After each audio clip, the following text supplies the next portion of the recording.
हम पहले share capital की थ्योरी करेंगे, ठीक है, नोट्स निकाल लो। शेयर कैपिटल का मतलब क्या है? शेयर कैपिटल का मतलब क्या है कि कैपिटल, हम अपनी कैपिटल शेयर के थ्रू पैसा उठा रहे हैं। कैपिटल कंपोनेंट में चाहे अपना ओन्ड मनी होता है या बोरोड मनी होता है। अगर मैं share is the owner fund, share is, अगर मैं शेयर इशू करके शेयर होल्डर को शेयर्स इशू करके जो पैसा उठा रही हूं उसे क्या कहते हैं? Share capital. क्या कहते हैं? Share capital. शेयर कैपिटल अपना पैसा होता है और डिबेंचर्स बोरोड फंड होता है, वो ओन कैपिटल नहीं होता। यहाँ पे दिख रहा है आपको, मैं बुक नहीं दिया आपने, यहाँ पर आपको दिख रहा है shares limited by company, thank you,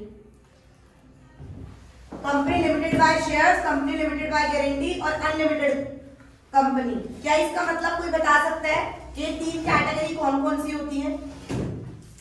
what do mean by company limited by shares, by guarantee and by unlimited company? जल्दी, किसके टाइप पे ये वो बता रहे हैं काइंड्स ऑफ कंपनी। मतलब मान ले मैं कंपनी हूँ जिसने अपनी कैपिटल लिमिटेड बाय शेयर्स है, अतिशय की गारंटी है और इसकी अनलिमिटेड कंपनी है। क्या फर्क होता है? हम जो चैप्टर में पढ़ रहे हैं that is company limited by shares.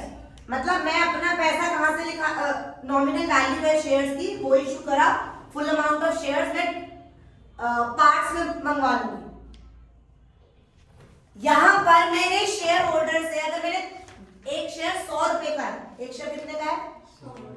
और मान ले मैंने 70 रुपए मंगवा रखे हैं अभी तक और मेरी कंपनी का दिवाला निकल गया, तो सामने वाला शेयर होल्डर सिर्फ कितने रुपए देनदार है?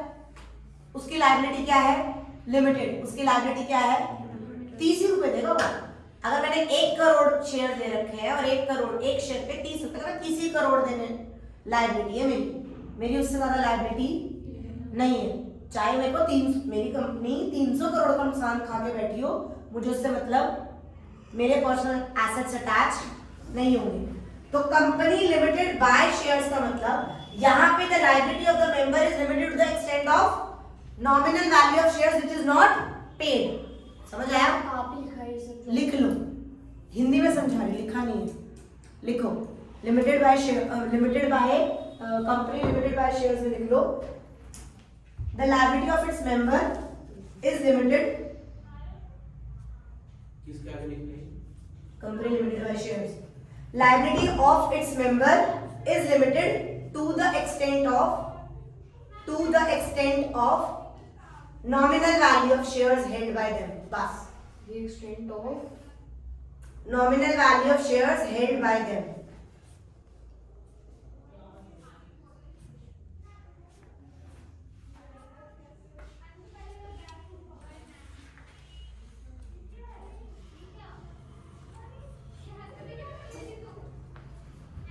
नहीं समझ आया?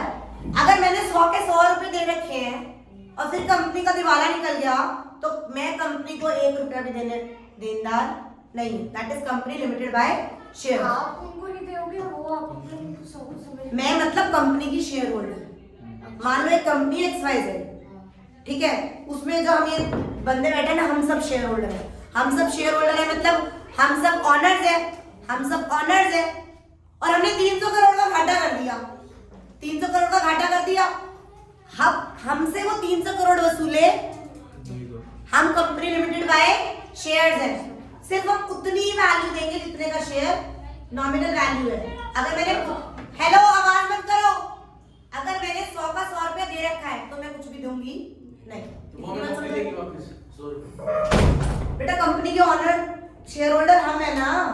नहीं, आप कह रहे हो कंपनी बाकी की बहुत कंफ्यूजन हो रही है। अगर 50 रुपए दिए तो बाकी 50 तो देंगे ना। करेक्ट। अरे तो आप ये क्यों कह रहे हो कंपनी ने घोटाला कर दिया? तो मैं 100 रुपए वापस मिलेंगे। घोटाला थोड़ी ना कह रही हूँ यार मैं। 300 करोड़ बैड डेट, मतलब 300 करोड़ का नुकसान हो गया। हाँ। सामने कंपनी का ऑनर्स है ना, मैं ना किसी को देना पड़ेगा ना 300 करोड़, तो कंपनी कहाँ से लाएगी? शेयर होल्डर से। तो हमारी लायबिलिटी क्या है? लिमिटेड। हमारी लायबिलिटी क्या है? मतलब जितना हमने पैसे दिया लॉस में उतना कंट्रीब्यूट करेंगे। हाँ, जितना शेयर की वैल्यू है उतने का हम उतना ही करेंगे। अब उससे ज्यादा कहाँ लाएगी कंपनी को? हमारी, हम जिम्मेदार नहीं है। बचपन में BSc में पढ़ा था ना, limited by shares, unlimited liability, limited liability. पढ़ा था ना, sole proprietorship, partnership, unlimited liability हो सकती है, their personal assets can be attached. हमारे पर्सनल एसेट्स अटैच नहीं होंगे, that is company limited by shares. What is the company limited by guarantee? इसमें ना तो बंदा गारंटी देता है कि ठीक है मैं ना 100 करोड़ की गारंटी दे दी, वो वाइंड अप के टाइम पे काम आती है, इसमें मेरे को शेयर नहीं। कंपनी लिमिटेड बाय गारंटी मतलब गारंटी एक पर्टिकुलर अमाउंट की दे रही हूँ मैं, अमाउंट स्पेसिफाइड होता है कि वाइंड अप के टाइम पे फिर मैं तेरे से इतना लूँ। What is by unlimited companies? Personal assets नहीं, यहाँ पर कोई लिमिटेड, कोई लायबिलिटी, कोई लिमिट फिक्स नहीं होती for the liability, unlimited liability. तेरे पर्सनल एसेट्स भी अटैच्ड हो जाएंगे। जो अब हम पूरी बुक में पढ़ चुके हैं, that is category 1, company limited bye share. समझ आया? डन। अब कंपनी लिमिटेड बाय शेयर है तो शेयर्स में क्या होगी? Share capital. तो कितने टाइप की कैपिटल लिखी हुई है मैंने? ऑथराइज कैपिटल क्या लिखोगे? ऑथराइज कैपिटल क्या होती है? Maximum capital which a company can raise throughout the life of it. Maximum capital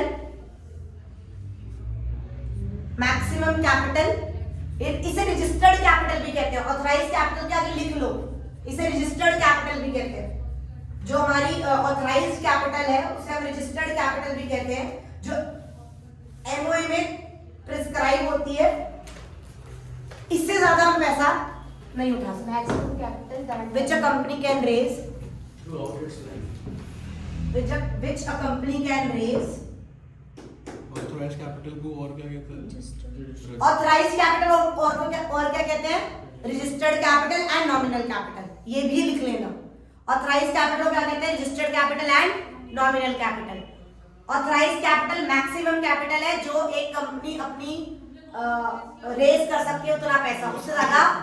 MOA में लिखा होता है। ऑथराइज कैपिटल कहाँ लिखा होता है? एमओए, 1 मार्क का आ जाए तो ठीक है। एमओए में प्रिस्क्राइब होता है कि इससे ज्यादा कैपिटल तुम उठा नहीं सकते। डन। नेक्स्ट कौन सी कैपिटल है?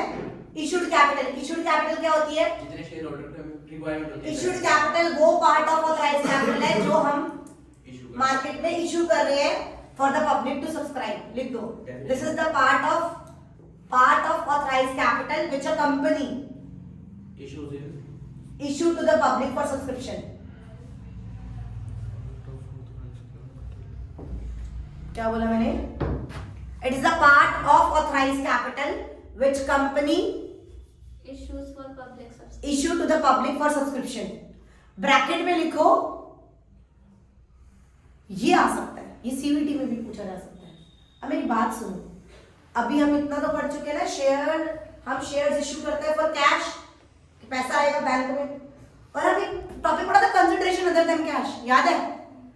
अगर मैंने मेरी 50 लाख इशूड कैपिटल है, क्या है? 45 लाख के मैंने 50 लाख सब्सक्रिप्शन निकाली, 90% मिनिमम सब्सक्रिप्शन याद है? 45 लाख आ गई तो मैं क्या इशू कर सकती हूँ? द आंसर इज यस, 90% है ना। बट अगर 40 लाख आई सब्सक्राइब हुई तो क्या मैं इशू कर सकती हूँ? The answer is no. हम मान के चलते 45 लाख आ गई, वैल्यू कितनी आ गई? हम सब्सक्राइब करवा देंगे। और आगे मैंने 7 लाख के शेयर्स इशू करके मशीनरी ले ली, क्या मैं कर सकती हूँ? The answer is no. The answer is यहाँ पर इशूड कैपिटल वो कैपिटल होती है जो इंक्लूडेड हो। तो मेरी इशूड कैपिटल कितनी हो जाएगी? 52 लाख। कितनी हो जाएगी? 52 लाख। समझ आया? हो सकती है अगर मान ले मेरे 100 लाख का ऑथराइज्ड है तो मैं 52 लाख कर दूंगी। समझ आया? तो issued capital include the capital which is issued for consideration other than cash also। Done? Issued capital is that part of authorized capital जो हमने सब्सक्रिप्शन के लिए पब्लिक को निकाल रखा है। और सब्सक्राइब कैपिटल क्या होता है? Subscribe capital is that part of issued capital जो सब्सक्राइब कर रखा है। लिखो, it is that part of issued capital which has been actually subscribed, actually को underline कर लेना, which has been actually subscribed by the public। और हम इतने टाइम से पढ़ते आ रहे हैं, it can be over subscribe, it can be under subscribe and it can be fully subscribe. इस सब का मतलब आपको पता है कि 1 लाख शेयर्स निकाले और 1 लाख अप्लाई हो गए, 1 लाख निकाले 2 लाख हो गए, तो क्या मैं 2 लाख को कर सकती हूँ? मेरे पास है ही 1 लाख। अगर मेरे पास शेयर्स ही 1 लाख है तो मैं 2 लाख को कैसे दे दूंगी, राइट? तो Actually subscribed by the public. actually subscribed by the public. Done? Actually subscribed. Now, what do you mean by called up capital? जितनी call It is that part of subscribed capital which the company has called for the public to submit that part of capital. लिखो.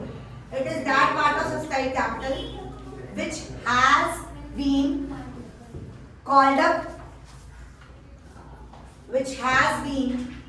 up on the shares.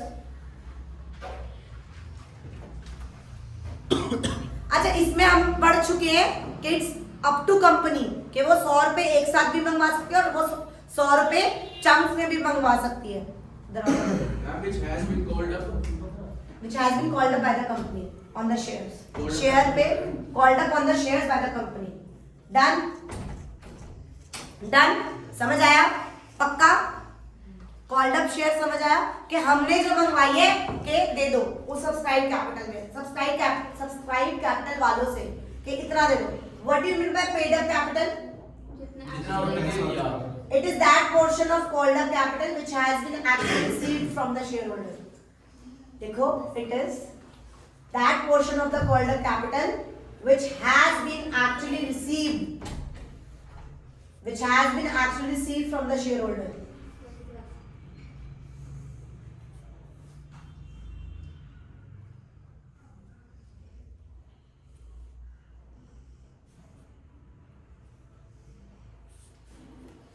पता है called up capital की equal हो सकती है paid up capital या कम हो सकती है, ज्यादा नहीं हो सकती। समझो इस बात को। मैंने कॉल्ड अप कैपिटल अगर 7 लाख मंगवाई है, ये मेरी कॉल्ड अप कैपिटल है, कितना कॉल कर रखा है मैंने? 7 लाख। अब पेड अप कैपिटल क्या है? चाहे तो बंदे 7 लाख का 7 लाख देंगे या कॉल इन एरियर्स हो जाएगा कि भैया 7 लाख में से इन्होंने नहीं लिया तो मेरे पास 6.5 लाख आया तो कॉल इन एरियर्स भी आ सकता है। बट क्या कॉल इन एडवांस इसमें ऐड होता है? The answer is call in advance कहां जाता है? लायबिलिटी। कॉल इन एडवांस कहां जाता है? लायबिलिटी में। ये दोनों चीज हो गई, बुक 3 भी आ गई इसमें। Call in advance share capital का पार्ट नहीं बनता, शेयर कैपिटल का पार्ट नहीं बनता। समझ आया? Next one is hello, next one is uncalled capital, that portion of subscribe capital which has not yet been called up. अभी तक मैंने मंगवाया नहीं है। Reserve capital use to ask, reserve capital पूछ लेते हैं। लिखो, ये लिख लो, रिजर्व कैपिटल लिख लो। A company may reserve a portion of its uncalled capital. A company may reserve a portion of its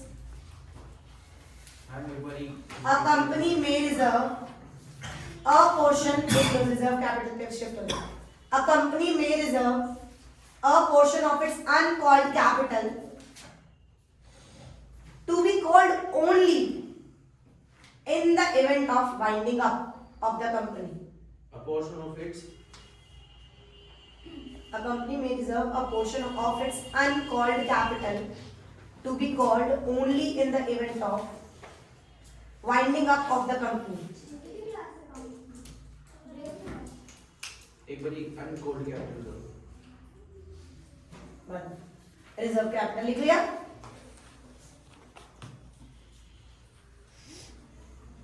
समझ आया? कि यार मैंने ना डिसाइड कर लिया, मैं तुमसे मंगवाई 80 रुपए रही हूँ, मैं रिजर्व कैपिटल का पार्ट बना रही हूँ कि जब अगर मेरी कंपनी वाइंड अप होएगी तो क्रेडिटर को देने के लिए पैसा चाहिए तो I will ask you. Reserve में रख ली, पेट्रोलियम जैसे रिजर्व में है कि जब, तो ये रिजर्व कैपिटल है। इन सिंपल लैंग्वेज जब अड़ी भिड़ी आएगी, कुछ दिक्कत होगी, तब हम कैपिटल मंगवाएंगे। वही प्रीमियम का पैसा होता है नहीं, वो कैपिटल रिजर्व होता है जो securities. Correct. There is a difference between reserve capital and capital reserve. लिख लो कहीं पे लिख लेना। There is a difference between reserve capital and capital reserve. ये रिजर्व कैपिटल है, मैंने अभी तक मंगवाई नहीं है, मैं तब मंगवाऊंगी जब मैं वाइंडिंग अप में मुझे जरूरत होगी, तो I am going to call that money that time. Done, sorted. अब आ जाओ, as per section 43 of the companies act 2013,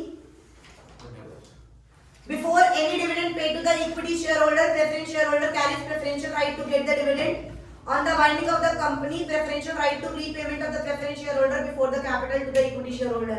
ये दोनों पॉइंट हमने 11th क्लास के बिजनेस स्टडी में सोर्स ऑफ बिजनेस फाइनेंस में पढ़े थे कि प्रेफरेंस शेयर होल्डर को प्रेफरेंस क्यों क्या मिलती है। मैं प्रेफरेंस शेयर होल्डर हूं, ये इक्विटी शेयर होल्डर है। अगर सबसे पहले अगर डिविडेंड डिक्लेयर होगा तो पहले किसको मिलेगा, बच गया तो इक्विटी। अगर कंपनी वाइंडिंग अप हुई, पहले निपटारा हुआ, सारे एसेट्स बिक गए, सारा आ गया, 100 करोड़ रुपया रखा है, पहले प्रेफरेंस शेयर वालों को मिलेगा ये पैसा। प्रेफरेंस शेयर में बहुत दिक्कत भी होती है ना कि लिमिटेड होता है, लिमिटेड अमाउंट है ना, तब इसीलिए तो preference share is a combination of equity share holder and dividend. आपने सबसे क्या equity share, it's up to you ना, तेरे को रेगुलर इनकम चाहिए, तेरे को रिस्क चाहिए, इट्स अप टू यू। ये रेगुलर इनकम रेट समझाते हैं कोई बेटा ये कैसे आप ऑफ द टैग कैसे समझाऊं। रेगुलर इनकम चाहिए तो प्रेफरेंस शेयर होल्डर कर, तेरे को कोई डिबेंचर ले ले, तेरे को ब्याज मिलता रहेगा। ठीक है, और शेयर होल्डर को क्या मिलता है, डिविडेंड। और डिविडेंड किसके बेसिस पे मिलता है, प्रॉफिट। और प्रॉफिट सर्टेन होते हैं नहीं, ठीक है, सॉरी। डन, समझ आया। प्रेफरेंशियल राइट होती है, और दो प्रेफरेंशियल राइट समझ आ गई as per section 43 of the companies act. Done, दोनों प्रेफरेंशियल। अब आ जाओ मिनिमम सब्सक्रिप्शन। हम 1000 बार प्रेफरेंशियल मिनिमम सब्सक्रिप्शन कितनी होती है, 90%। 90%। अगर मैंने 1 लाख के शेयर्स निकाले, 1 लाख रुपए के या 1 लाख शेयर, अगर 1 लाख वालों ने 80,000 मुझे एप्लीकेशन मिली, तो क्या मैं वो शेयर्स अलॉट कर सकती हूँ?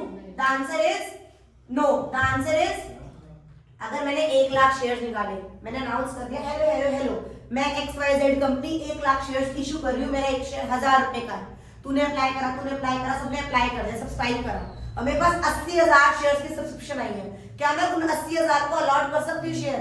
नहीं, क्योंकि कंपनी के पास मिनिमम 90% सब्सक्रिप्शन आनी चाहिए, तभी आगे बढ़ सकते हैं। समझ आया? मिनिमम एप्लीकेशन मनी 5% होना चाहिए, मिनिमम एप्लीकेशन मनी 5% होना चाहिए। एप्लीकेशन मनी नहीं करते, हमने अभी कितनी बार पढ़ा है ना कि एक शेयर @10 रुपीज का है तो 2 रुपए इस पे आए, 4 रुपए इस पे आए, 3 रुपए इस पे आए, होता है ना। तो वो कह रहा है एप्लीकेशन पे मनी मिनिमम कितना मंगवाना चाहिए, 5%। बता रही मैं, लिखा है मिनिमम सब्सक्रिप्शन के बबल में, देखो minimum application money of 5% of nominal value face value लिखा है। कंपनीज एक्ट कहती है 5% कम से कम मंगवाना है, और 25% होता है इश्यू प्राइस। सेबी कहता है, सेबी कहते हैं 25% होता है इश्यू प्राइस होना चाहिए, और कंपनीज एक्ट कहती है 5% होता है फेस वैल्यू होना चाहिए। इतना मुझे एप्लीकेशन पे पैसा मंगवाना पड़ेगा। 25% मंगाना चाहिए, सेबी कहता है 5% मंगाना चाहिए, वो 25% ऑफ इश्यू प्राइस और 5% ऑफ नॉमिनल वैल्यू, ये याद रखना। अब इधर देखो, पहला point, it can not be less than 90% of the issued amount according to the SEBI guidelines. SEBI guideline के हिसाब से कितना परसेंट, 90%। अगर डिले हुआ, अगर if delayed beyond 8 days from the date of the subscription, then 15%। मतलब समझ आया? मतलब 15% वालेगा। अगर डिले हुआ तो 8 दिन के अंदर अंदर डेट ऑफ सब्सक्रिप्शन के आप क्या हुआ, बोस करना। ओके, मिनिमम सब्सक्रिप्शन कितनी आनी चाहिए, 90%। नहीं आई तो 90% नहीं आई तो हम नहीं कर सकते। 8 दिन के अंदर अंदर मुझे पैसा वापस करना पड़ेगा। अगर 90% नहीं आई सब्सक्रिप्शन तो 8 दिन के अंदर अंदर मुझे पैसा वापस करना पड़ेगा। क्वेश्चन के बेसिस पे तो हमें क्वेश्चन वही करना यार थियरी है, ये क्वेश्चन नहीं है। तो अगर 90% नहीं है तो 8 दिन के अंदर अंदर पैसा वापस, और 8 दिन से ज्यादा हुआ तो 15% इंटरेस्ट। लिख लो, लिखा है जो। If delayed beyond 8 days from the date of the subscription, तो then 15% interest। ठीक है? Who will pay to shareholders? हाँ, जिसने सब एप्लीकेशन मनी, जिसने 2-2 रुपए दे रखा है ना, मान लो मैंने 2 लाख दे रखा है, मैंने 1 lakh share holder shares apply करे थे, तो 1 लाख में 2 रुपए दिया था, और शेयर होल्डर सब्सक्रिप्शन नहीं, कौन रख दो, तो 2 लाख में मुझे 15% के हिसाब से देना पड़ेगा। Next, company has to get minimum subscription within 120 days from the date of the date issue of prospectus. आज अगर मैंने इश्यू करा है तो वो 90% कब तक, 6 महीने तक, 120 दिन के अंदर अंदर मुझे 90% सब्सक्रिप्शन मिल जानी चाहिए। अगर मुझे नहीं मिली तो मुझे 8 दिन के अंदर अंदर पैसा वापस करना पड़ेगा। 8 दिन से ज्यादा हुआ तो 15% ब्याज। समझ आया?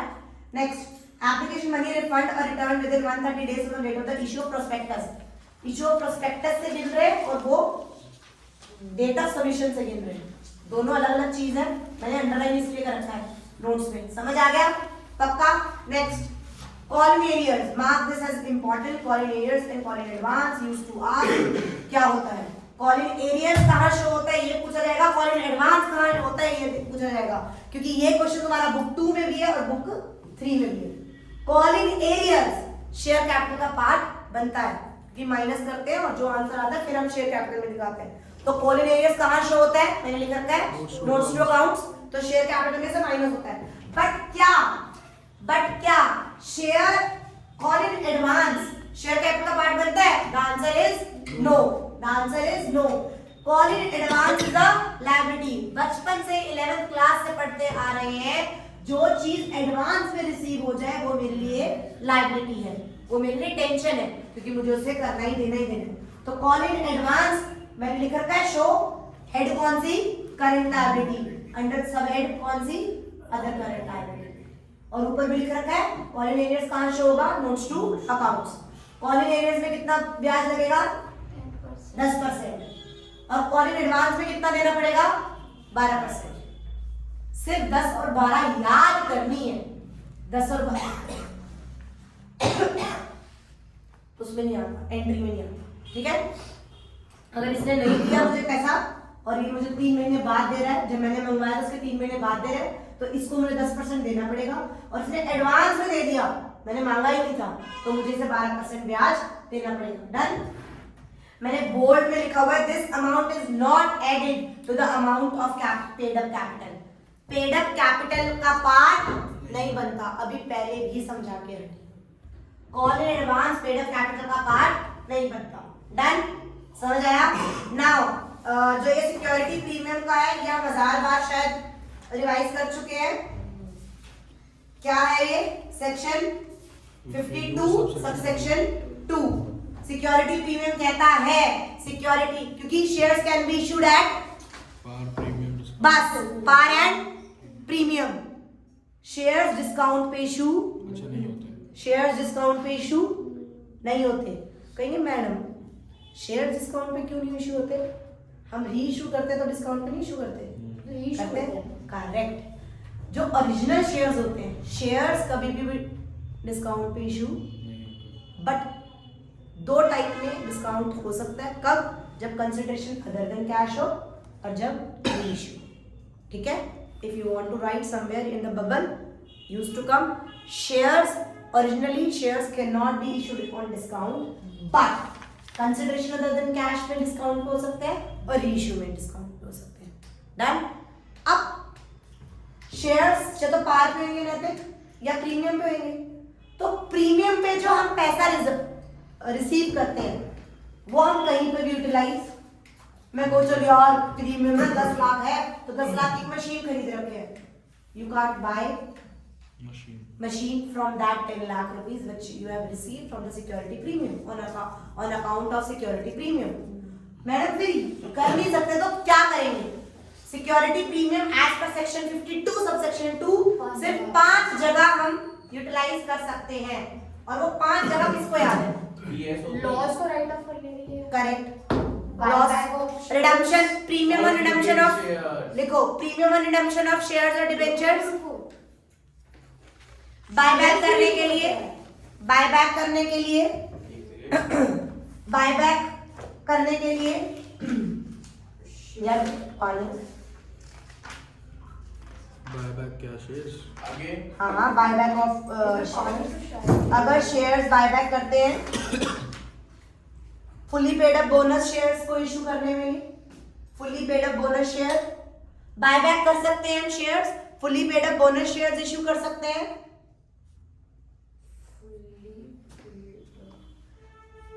Premium payable on redemption of preference shares और डिबेंचर्स, प्रीमियम जो हम देते हैं प्रीमियम पेबल ऑन, यही होता है।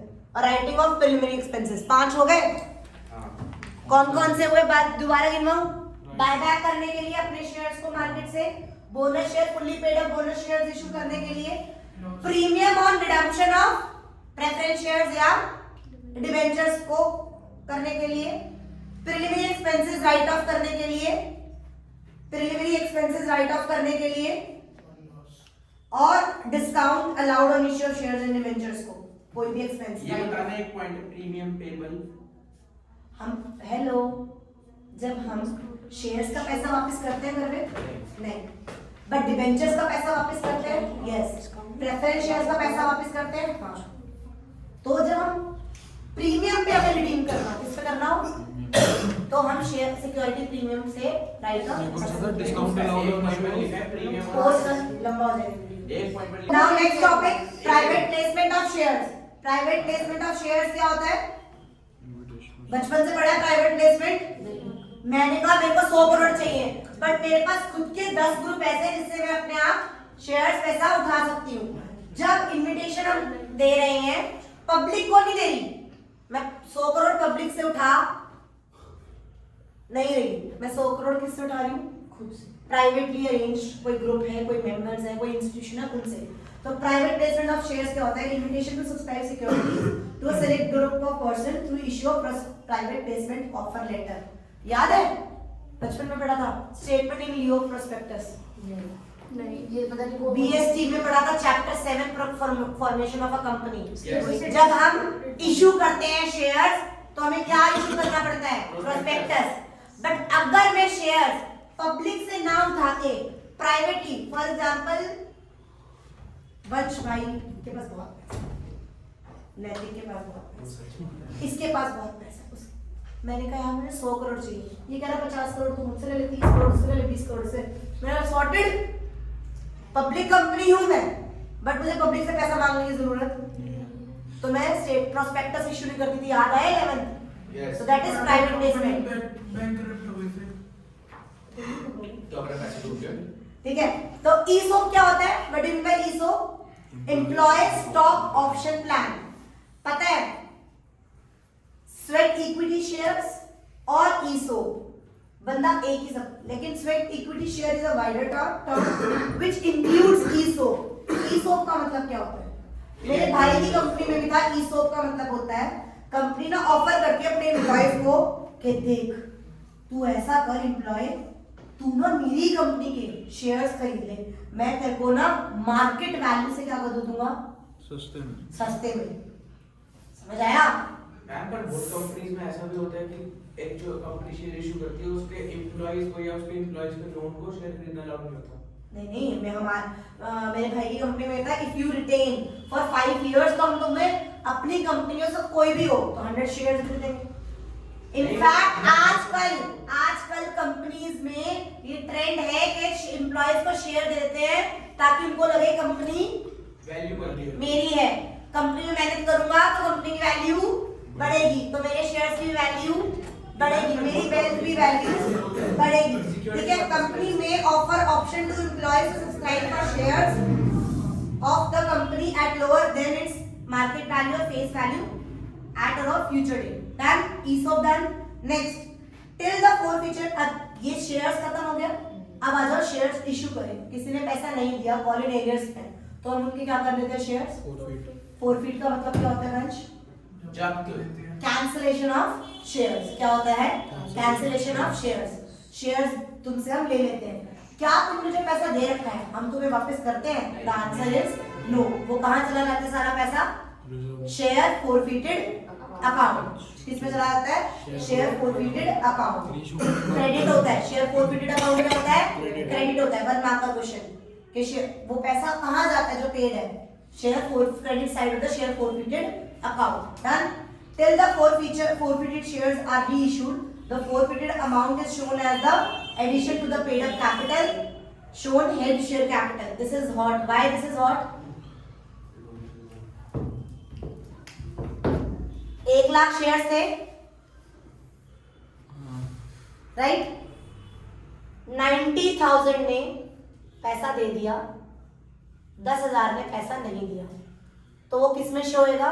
Colin arrears. किस में शो होएगा? Colin arrears. कॉलिन एरियर्स में कब तक शो होएगा? जब तक वो क्या नहीं हो जाता? फोरफीट। क्या नहीं हो जाता?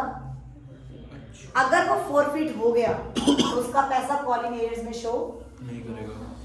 90 के अंदर प्लस क्या दिखाएंगे? फोरफीटेड शेयर, जो पैसा हमने जब्त करा। डन। और ये अमाउंट कब नहीं आता? जब फोरफीटेड शेयर हम क्या कर दे? रीइशू कर दो। अगर हम फोरफीटेड शेयर रीइशू कर दे तो ये यहाँ पर नहीं आएगा, किसका पार्ट बन जाएगा? पेड अप कैपिटल का। समझ आया? जब तक फोरफीटेड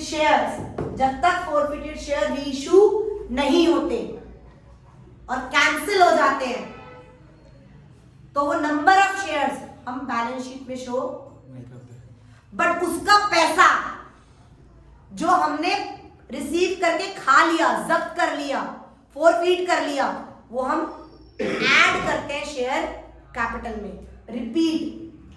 रिपीट बैलेंस शीट में वो नंबर ऑफ शेयर्स कहीं शो नहीं होते जो हम क्या कर रहे हैं? फोरफीट। क्या कर रहे हैं? फोरफीट। रीइशू नहीं करें, मैंने सिर्फ फोरफीट करें, तो मेरी बैलेंस शीट सिर्फ 90,000 की बनेगी, 10,000 की नहीं बनेगी। बट जो 10,000 पे पैसा ले रखा है, जो 10,000 पे पैसा ले रखा है, ये किसका पार्ट बनेगा? शेयर कैपिटल का।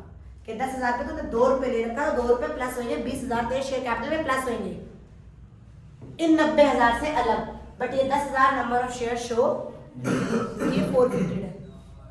समझ आया?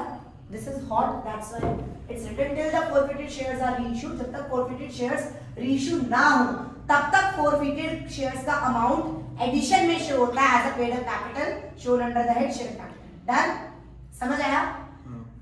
अब ये पूरा समझ आ गया। अब आते हैं if the question is silent, pro rata का है ये। शुरू करूं? अब ये वाला प्रैक्टिकल शुरू करूं? ये तो आता है लेकिन प्रैक्टिकल शुरू करूं या डिबेंचर्स की थियरी कराऊं? डिबेंचर्स की थियरी मत खोलो, खत्म कर दो ना इससे साथ में प्रैक्टिकल। आकाशी थोड़ा सा ऑफलाइन ऑप्शन पे क्लास नहीं। गाइस, अगर क्वेश्चन साइलेंट होता है हम प्रो राटा इसको सीधा करें। इधर देखो, बोलो शेयर्स कितने पे इशू करें? मैं कितने शेयर्स इशू कर रही हूँ? कितने शेयर्स इशू कर रही हूँ? 1 लाख। 1 लाख। 3 ऑप्शन है कि 1 लाख मंगवाए और 1 लाख आए। डन? कोई दिक्कत नहीं, फुल्ली सब्सक्राइब। अगर 1 लाख मंगवाए 92,000 आए, कोई दिक्कत नहीं। मिनिमम सब्सक्रिप्शन कितनी होती है? 91, तो आ गई, मैं इशू कर सकती हूँ। बट व्हाट इफ वर्वित अश्विनी 1 लाख मंगवाए और 1,22,000 आ गए, कितने आ गए? अश्विनी मैं 1,22,000 शेयर्स इशू कर सकती हूँ? मेरे पास हैं ही कितने? 1 लाख। 1 लाख। तो मैं 1,22,000 शेयर्स इशू कैसे करूं? इसके अंदर ऑप्शन देखें मैडम। 22,000 को क्या कर दो? सॉरी, हम आपको शेयर्स जो आपने 2 रुपए दे रखे हैं वो अपने वापस कर दो, बैंक को घटा दो। 22,000 मल्टीप्लाई बाय 2, 44,000 डिफरेंट कर दो। This is the simplest thing. Done? एक होता है ओवरऑल प्रोराटा कर दो। ओवरऑल प्रोराटा का मतलब जिसने 122 शेयर्स के लिए अप्लाई करा है उसे 100 शेयर्स दे दो। राइट? 0 से 0 कट करके प्रोराटा बेसिस, प्रोपोर्शनेट बेसिस, जो हमारे घरों में होता है। पापा से मांगते 2,000 रुपए, पापा ने दिए 1,500, पापा ने प्रोपोर्शनेट कर दिया कि जितने मांगे उससे कम दिए। तो हर कैटेगरी को प्रोपोर्शनेट कर दो। और एक होता है combination of case 1 and case 2। Ma'am ऐसा करो, 2,000 को तो सॉरी बोल दो, 1 भी मत दो। डन? और 50,000 जो बंदे हैं वो बहुत सॉलिड है, उनको पूरे 50,000 दे दो। फुल्ली कैटेगरी 1 50 को पूरे 50 दे दो। जो बाकी के 70,000 बचे उनको कितने दे दो? 50,000। कितने दे दो? 50,000। समझ आया? यानी प्रोपोर्शन क्या बना? जिसने 7 शेयर्स के लिए अप्लाई करा उसे मैं कितने दूंगी? 5। बट 7 शेयर ने कितने रुपए दिए? 2 रुपए। 2 रुपए दिए ना? तो कितने रुपए दिए? 7। जिसने 7 शेयर्स अप्लाई करे उसने 14 रुपए दिए। बट उसको तो 5 ही शेयर्स मिले तो उसके तो 10 ही यूज हुए। तो ये 4 रुपए क्या होता है? Extra money. क्या होता है? Extra money. अगर क्वेश्चन साइलेंट है, अगर क्वेश्चन में कुछ नहीं लिख रखा तो हम ये कहाँ एडजस्ट कर सकते हैं? Correct, adjusted towards allotment only. कहाँ एडजस्ट कर सकते हैं? सिर्फ अगर क्वेश्चन में ये कह दिया कि तुम्हें एक्सेस मनी रिफंड करना है तो हमें रिफंड करना पड़ेगा। बट अगर क्वेश्चन में मेंशन नहीं करा, अगर क्वेश्चन में मेंशन, तो हम कहाँ पे कर सकते हैं? व्हाट इफ अगर अलॉटमेंट मनी में एडजस्ट करने के बाद भी पैसा बच जाए? करेक्ट, तो हम क्या करते हैं? रिटर्न। अनलेस अंटिल मेंशन हो कि कॉल्स पे एडजस्ट कर सकते हो तो you can adjust towards calls. For example question 17 in this worksheet, question bank में क्वेश्चन नंबर 17 में ऐसा लग रहा है प्राइमा फेसी कि सारा पैसा अलॉटमेंट में एडजस्ट कर दोगे, बट अलॉटमेंट में एडजस्ट करने के बाद भी बच रहा है 10,000 रुपया, तो आपने लिया नहीं है क्योंकि आपका एटीट्यूड बहुत ज्यादा था। आपने ऐसे कह दिया था मैं आ रहा हूँ, हमने सबको दिया। क्वेश्चन बैंक है, आप दे दो। डन। तो 50,000 को पूरा 50,000 दे दिया, 70,000 को 50,000 और 2,000 को क्या कर दिया? सॉरी, मैं 1 भी रुपया नहीं दूँ। क्वेश्चन साइलेंट है तो हम सिर्फ कहाँ करेंगे? अलॉटमेंट। जैसे हर्षा ने कॉल पूरा अलॉटमेंट में दे दिया था, वो गलत हो जाएगा। डन। इतनी बात समझ आ गई? ये 1 मार्कर में क्यों आता है? क्वेश्चन आ जाएगा और बताएगा, बोलेगा कि सिर्फ ये बता दो बैंक पहली दूसरी एंट्री में बैंक में कितना पैसा रिफंड करना। तुम कहोगे 2,000 का 2 रुपया, 4,000 रिफंड कर दोगे और 4,000 ऑप्शन में होगा भी, बट ये भूल जाओगे कि इसका एक्स्ट्रा पैसा शायद हो सकता है बच रहा हो और वो भी आपने सकना है। तो रोड मरोड़ के कैसे भी आ सकते हैं कुछ। डन। एक और आता है that is consideration other than cash. Consideration other than cash topic दोनों चैप्टर में, शेयर्स में भी और एज पर मी डिबेंचर में आएगा। एज पर मी डिबेंचर में आएगा ये topic. Shut the door properly. As per me debenture में आएगा टॉपिक, करेक्ट। लेकिन शेयर में पता है क्या आएगा? 1 मार्कर में आएगा कि ना हमने एक मशीनरी खरीदी 12 लाख की थी, हमने ना 100 रुपए का शेयर था, 10% ज्यादा दे दिया और बचा हुआ अमाउंट प्रीमियम, मतलब 100 रुपए का शेयर था, 10% प्रीमियम ले लिया और बचा हुआ अमाउंट हमने ना 10,000 उस पर भी दिए, बैंक ड्राफ्ट भी दिए, तो नंबर ऑफ शेयर्स निकालने पड़ते हैं। इसमें हमेशा क्या करना, 12 लाख में से पहले तो वो पैसा माइनस करो जो वो ड्राफ्ट जैसे दे रहा है। मान लो 1 लाख तो 11 ही लाख बचे। अब इस 11 लाख को that is purchase consideration, this is what? Purchase बच गई divided by correct issue price. अगर 100 का शेयर 100 में दे रहे हो तो 100 से डिवाइड करो तो निकाल लो 11,000 शेयर्स। अगर हम 100 का शेयर प्रीमियम में दे रहे हैं ना 10%, 10 रुपए हो गया, तो 11 लाख को 110 से करो तो कितना हो गया?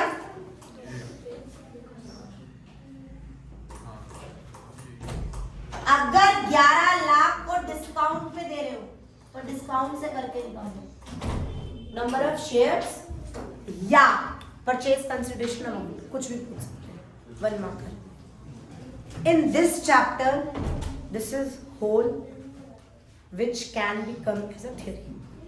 इससे अलग कुछ नहीं बचता। डन। थ्योरी हो गई, प्रैक्टिकल के छोटे छोटे क्वेश्चंस हो गए।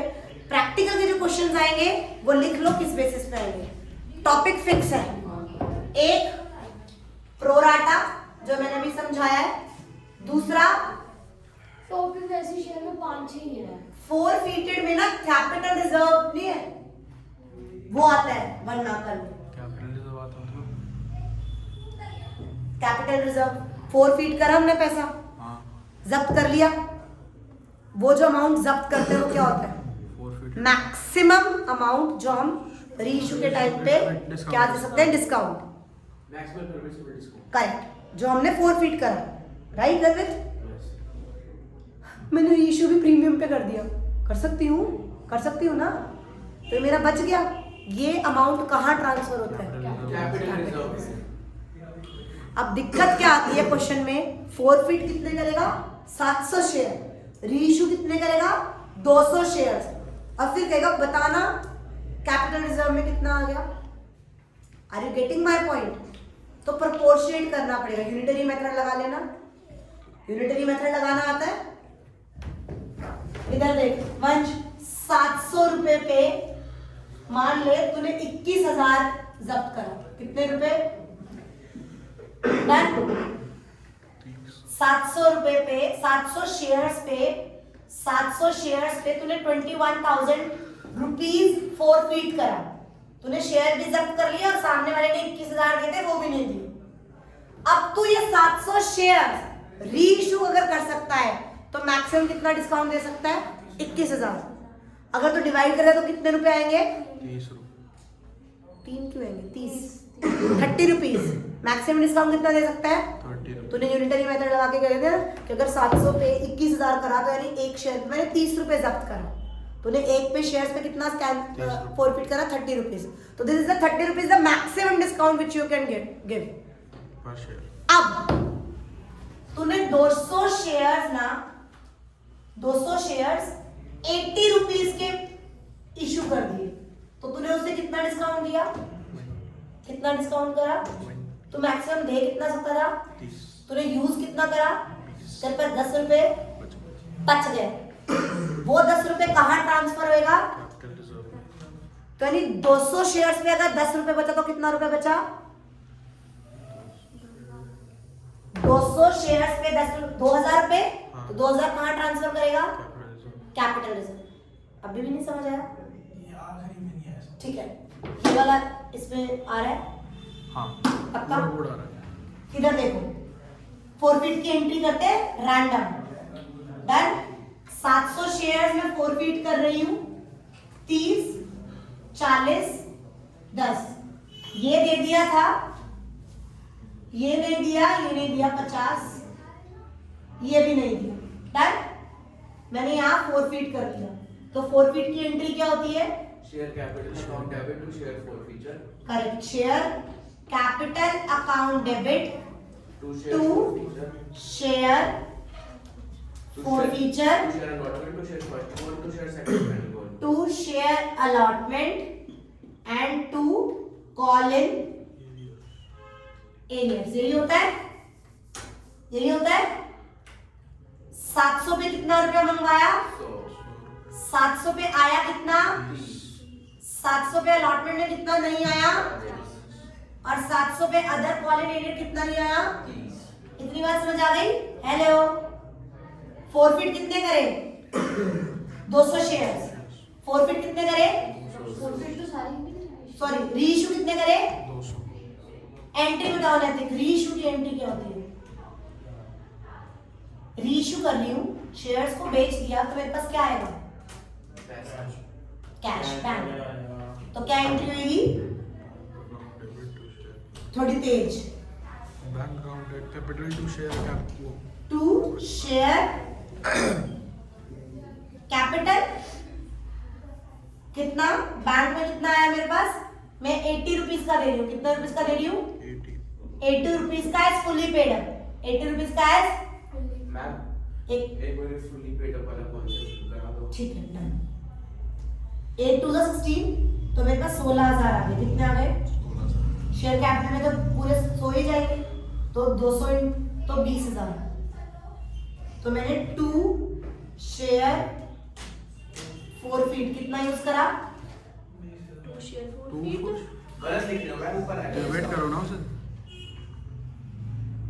शेयर फोरफीचर फोरफीटेड डेबिट 200 पे 20। 200 पे 20।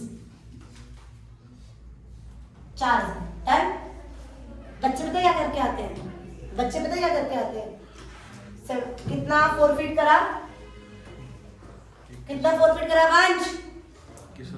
21,000। कितना करा, यूज कितना हुआ, तो बच्चा कहेगा 21 में से 4 गया 17,000, कैपिटल रिजर्व में डाल का जगह 0। यार आपने फॉर्मूला लिखा है, इससे नहीं कर सकती। हाँ। ये 2 मिनट का काम है, पता नहीं क्या सिखाने में। ये तो सिखाना पड़ेगा ना जिसको नहीं आता। अरे फॉर्मूला याद करा दो। एंट्री से करनी पड़ेगी। एंट्री 3 तो आई और आती हो तो पेपर से पहले एंट्री समझ आई आपको? ये समझ आया मैंने फॉरफिट कितना रुपए करे, 200 नहीं फॉरफिट करे आप कितने रुपए करे, और यूज कितना करा, कितना बच गया? क्या मैं 17,000 डाल सकती हूँ कैपिटल रिजर्व में? नहीं। पता है क्यों? पता है क्यों? 700 में से सिर्फ 200 ही रीशू करे हैं, 500 तो अभी रीशू करने बाकी है। उसमें अगर मुझे 30 रुपए डिस्काउंट देना पड़ गया फिर तो 200 पे मैंने फॉरफिट कितना करा था, इधर देखो 200 पे मैंने 30 रुपए फॉरफिट करा था, यानी 6,000 फॉरफिट करा था। और कितना यूज करा, 4,000।